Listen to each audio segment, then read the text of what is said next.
My experience with FPS titles actually started with the now cult classic Dinosaur Hunter, Carnivores, Halo, and of course, Call of Duty. So, I don't have much nostalgia for the type of game that Agent 64, Spies Never Die is representing, but for those of you who do, I imagine it's going to check a lot of boxes for you. Fast-paced action with open-ended levels and multiple objectives to complete that become more complex as you increase the difficulty level. Agent 64 set out to recreate that GoldenEye and Perfect Dark experience with a modern touch, and it nails that. Agent 64 eschews a lot of modern design trends to achieve that feeling, which may leave people who aren't nostalgic for that era of titles with some frustration. Objectives are sometimes hidden maybe a bit too well within the environment, which can lead to some frustrating moments of just running around looking for the interact prompt to pop up.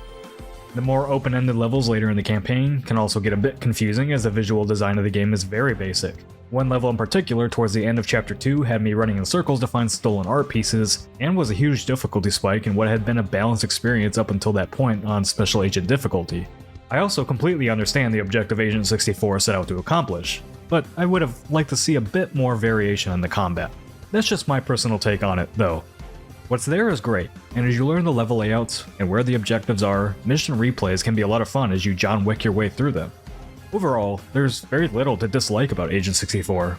It knows what kind of game it is, what fans of games like GoldenEye and Perfect Dark are looking for, and how to deliver exactly that.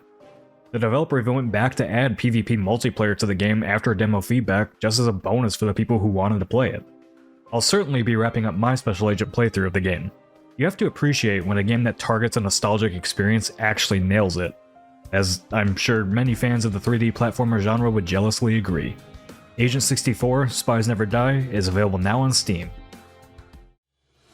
I'll be upfront that I've never been a big fan of the Dynasty Warriors series, which is a bit weird for me as I love big historical battles with armies charging at one another in film.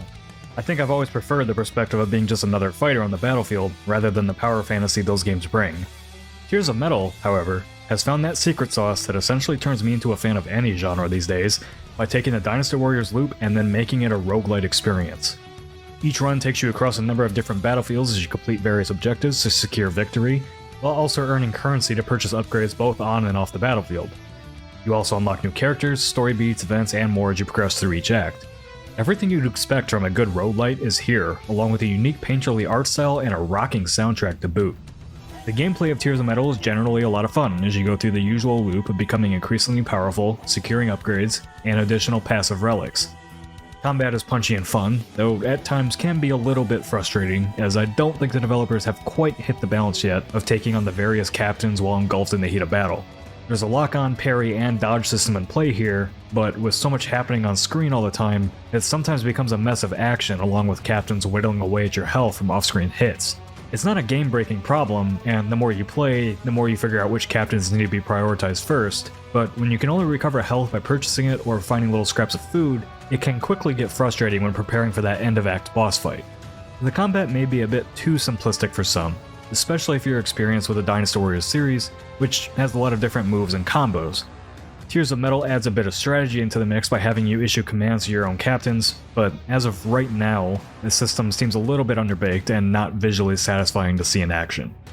Tears of Metal is quite challenging already, and the difficulty ramps up maybe even a bit too quickly in its second act. The pace of unlocks makes you want to keep coming back for additional runs to keep progressing, and so far, even after a few hours, the game has kept things varied enough to stay interesting.